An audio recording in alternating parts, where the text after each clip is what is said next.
Level playing field বলতে আসলে কী বোঝায়? সবাই ন্যায্য জায়গা থেকে লড়ছে।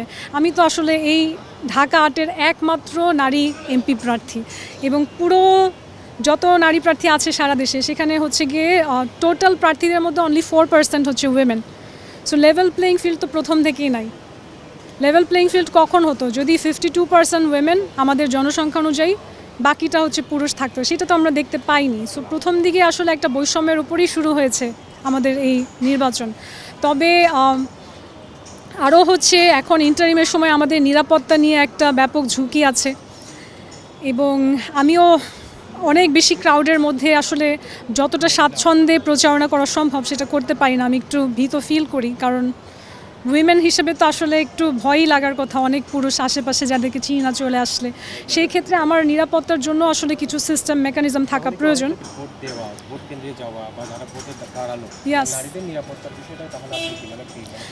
অবশ্যই আমার মনে হয় যে নিরাপত্তা নারী পুরুষ দুইজনেরই দরকার, বাট একজন নারীর জন্য স্পেশালি হচ্ছে তিনি যখন গণসংযোগ করতে যাচ্ছেন, তিনি মিছিল মিটিং করবেন, সেই জায়গায় সে যাতে কোনোভাবেই কোনো হ্যারাসমেন্ট বা কোনো অস্বস্তিকর পরিবেশের শিকার না হয়, তার জন্য একটু স্পেশাল এফোর্ট দিতেই হবে এবং সেটাই ন্যায্য। আমি যদি ফেয়ার প্রসেস রাখতে চাই তাহলে রাষ্ট্রে সেই স্পেশাল অ্যাটেনশনটা দেওয়াই কিন্তু আসলে ন্যায্যতা। প্রচারণায় কেমন সাড়া পাচ্ছে? প্রচারণায় আলহামদুলিল্লাহ খুবই ভালো সাড়া পাচ্ছি মানুষের কাছ থেকে। তবে যেই মাসল পাওয়ারের রাজনীতি আমরা করি, যেখানে আসলে হচ্ছে অনেকটা দেখা যায় ইসির রুল ভেঙেই আমরা দেখতে পেয়েছি যে অনেক প্রার্থীরা অনেক পোস্টার দিয়েছেন এবং প্রচারণা শুরুর সময়ের আগে থেকেই দিয়েছেন, তো তাদের তো অবভিয়াসলি প্রচারণা অনেক বেশি হয়েছে আমার থেকে। কিন্তু আমি একেবারে নিয়ম মেনে যেই তারিখ থেকে যেইভাবে করার কথা, কোনো শো ডাউন করা অ্যালাউড না, কোনো গাড়ি বহর নিয়ে আসা অ্যালাউড না। এখনও এখানকার লোকজন আমাকে বলছে যে আপনি এত সিম্পলভাবে চলে আসলেন, তারা তো গাড়ি বহর ছাড়া বের হয় না, তারা নাকি প্রচারণা করতে আসলে রাস্তা ব্লক করে। তো এই জিনিসগুলো হলে তো আমার প্রার্থীরা, আমার জনগণরা মনে করবে যে ওই লোক মনে হয় বেশি শক্তিশালী, তাহলে আমরা তাকে ভোট না দিয়ে ওনাকে ভোট দিব। এটা কিন্তু নিরপেক্ষ নির্বাচন নষ্ট করে। সো নির্বাচনের জন্য আমি আশা করি যেই প্রার্থীর যেই ব্যাকগ্রাউন্ডই থাকুক, তিনি তার ওই উঁচু দালান থেকে বেরিয়ে এসে সবার সাথে মিশেই আসলে প্রচারণাটা করবে। সেক্ষেত্রে হয়তো আমি একটা ফেয়ার ইলেকশন প্রসিডিউর এক্সপেক্ট করতে পারবো। যে মুকুট অর্জনের মাধ্যমে আপনি বাংলাদেশকে বিশ্বে পরিচিত করেছেন, সেই মুকুট নিয়ে বলেছেন আপনি সংসদে যাবেন এবং হাদির কবরের মাটি নিয়ে সংসদে যাবেন, প্রেক্ষাপটটা হচ্ছে আপনারা সবাই দেখেছেন, যেহেতু মিডিয়া কর্মীরা অ্যাকচুয়ালি টাইম লাইন রাখেন সব কিছুর। আমার সাথে কিন্তু হাদির কখনো ব্যক্তিগত যোগাযোগ বা দেখা সাক্ষাৎ হয়নি। অনেক সময় এমন হয় যে অনেক বছর পরে গিয়ে আমি রিয়েলাইজ করি যে কারোর সাথে আমার হয়তো ফেসবুকে একটা মেসেজ আছে, কিন্তু আমি কখনো চিনি নাই। বাট আমার জানা মতে ওসমান হাদির সাথে আমার সেরকম কানেকশন ছিল না। তবে আমি যখন অ্যানাউন্স করেছি যে আমি নির্বাচন করব, সেটা কিন্তু আসলে হাদির যে অ্যানাউন্সমেন্ট কিংবা হাদির মাঠে আসার যে মানুষ দেখেছে তার অনেক আগে। আমি হয়তো মিডিয়ার সামনে মাঠে আসি নাই, কিন্তু রাজনৈতিক অঙ্গনে যত হচ্ছে রাজনৈতিক দল আছে তারা সবাই অ্যাওয়্যার ছিলেন, যেহেতু আমি এটা অনেক আগে থেকে প্রিপারেশন নিয়েছি। ইনফ্যাক্ট আমাদের দেশটা যখন হচ্ছে 5ই আগস্টের পরপরই বাংলাদেশের সবচেয়ে বড় যে দলগুলোকে এখন আমি দেখতে পাচ্ছি, নাম বলছি না, সেখান থেকেও কিন্তু আহ্বান এসেছিল তাদের হয়ে আমি ইলেকশন করব কিনা। সো আমার ইলেকশনে আসার যাত্রাটা অনেক আগের। সেই জায়গায় যখন আমি শুনলাম যে একজন তরুণ মানুষ, তার যত দোষ গুণ যেটাই থাকুক, তার যেমন আলোচনাও হয় সমালোচনাও হয়, সব কিছুর ঊর্ধ্বে তার তো বেঁচে থাকার অধিকার ছিল। সেই অধিকারটা যারা নষ্ট করেছে এবং সেটার যে বিচার হচ্ছে না, বিচারহীনতার যে একটা জায়গা, সেখানে আমি মনে করি যে আমার আওয়াজ তোলা প্রয়োজন। কারণ আমি নিজেও বিচারহীনতার শিকার হয়েছি। আমার ওপরেও আসলে মিথ্যা মামলা, মিথ্যা গুজব দিয়ে আমাকে ব্যাপক হয়রানি করা হয়েছে, আমার রেপুটেশন নষ্ট করার চেষ্টা হয়েছে। সেই সময় একজন নারী হিসেবে আমার মনে হয় অনেকেই মনে করতো যে মানে যেই কষ্টটার মধ্যে দিয়ে আমি গিয়েছি সেটা আসলে অনেক সময় অন্য কেউ হয়তো সুইসাইডাল হয়ে যেত। সেই জায়গায় যে আমি নিজেকে মানসিকভাবে শারীরিকভাবে সুস্থ রেখেছি, সেই জায়গা থেকে আমি আজকের বিচার ব্যবস্থাকে সংস্কার করার কথা বলি। আমি তো হাদির সিচুয়েশনটা ফিল করি, যে কারণে যেই দিনকে আমাকে মনোনয়নের বৈধতা দিয়েছে, আমি সাথে সাথে ফিল করেছি যে আজকে এই ছেলেটারও স্বপ্ন ছিল, যদি বেঁচে থাকতো ও হয়তো আসতো, মনোনয়ন দাখিল করতো। সে এমপি প্রার্থীর স্বপ্ন দেখেছিল, কিন্তু ফর্মালাইজেশন যে আসলেই নিজেকে এমপি প্রার্থী বলতে পারা, সেই জায়গা পর্যন্ত সে বেঁচেই থাকতে পারেনি, তাকে তার আগেই শেষ করে দেওয়া হয়েছে। তো আমার ওই দিনকে ফিল হয়েছিল যে আমি আমার যে গিয়েছি কবর জিয়ারত করতে, আমি কিন্তু আমার পরিবারকেও নিয়ে গেছি সাথে। সো আমরা সবাই মিলে আসলে তার জন্য জান্নাত চেয়ে দোয়া করেছি। সেখানে কাজী নজরুল ইসলামেরও কবর ছিল, সেখানেও আমরা জিয়ারত করেছি।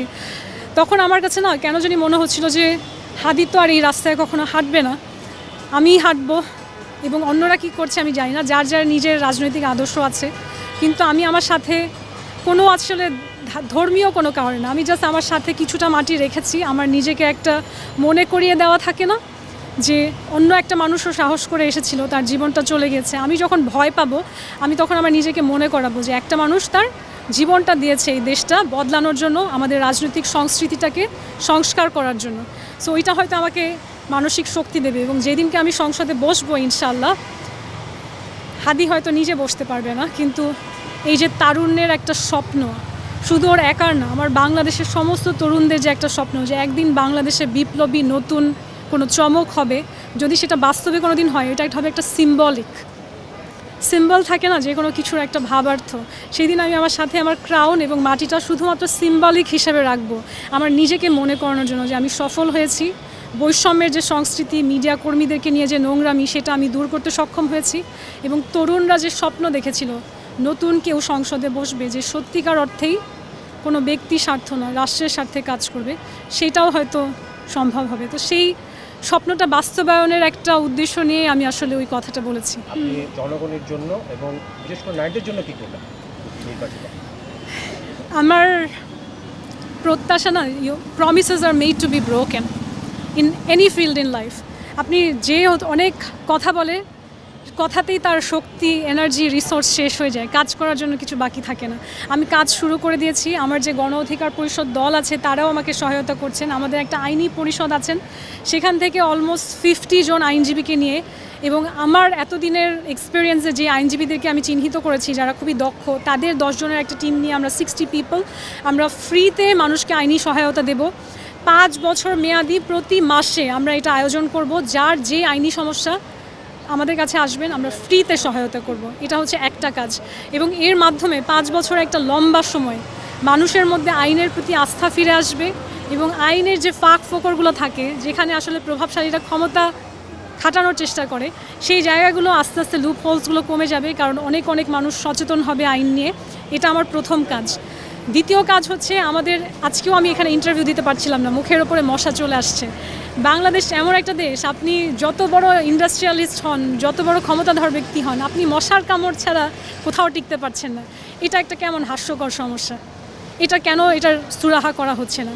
সো আমি স্পেশালি হচ্ছে আমাদের এখানকার যে স্বাস্থ্য, কারণ মশার কারণে অনেক মানুষ রোগে আক্রান্ত হয়ে শিশুরা পর্যন্ত মারা যাচ্ছে। এখানে প্রচুর পরিমাণের হচ্ছে পরিবেশ দূষণ হয়, এবং আমরা স্পেশালি 5ই আগস্টের পরে দেখছি ব্যাটারি চালিত রিক্সা দিয়ে ভরে গেছে এখানে। এগুলোর কিন্তু খুব লং টার্ম ক্ষতি আছে, হ্যাঁ, আমাদের শরীরের উপরে। এখনই আমাদের শহরের সবগুলো বিল্ডিংয়ে আমরা দেখি যে মানসিকভাবে হচ্ছে সমস্যা, এটা জন্ম থেকে নিয়েই অনেক শিশু জন্মগ্রহণ করছে। এগুলো কিন্তু পরিবেশ দূষণের ফল। সো আমার পরিবেশের উপর একটা লক্ষ্য থাকবে যে সংসদের কোন পলিসি, কোন জায়গার কোন লটা আগে থেকে বৈষম্য করে, নতুন কোন আইনটা প্রণয়ন হলে আসলে আমি আমার এই জায়গার সুরক্ষা, এই জায়গার সুস্বাস্থ্য এগুলো নিশ্চিত করতে পারবো। স্পেশালি পরিবেশ ভিত্তিক, ক্লাইমেটের বিপর্যয় না হয় এমন কোন আইন বা লগুলো আছে, সেগুলোকে আমি চিহ্নিত করব।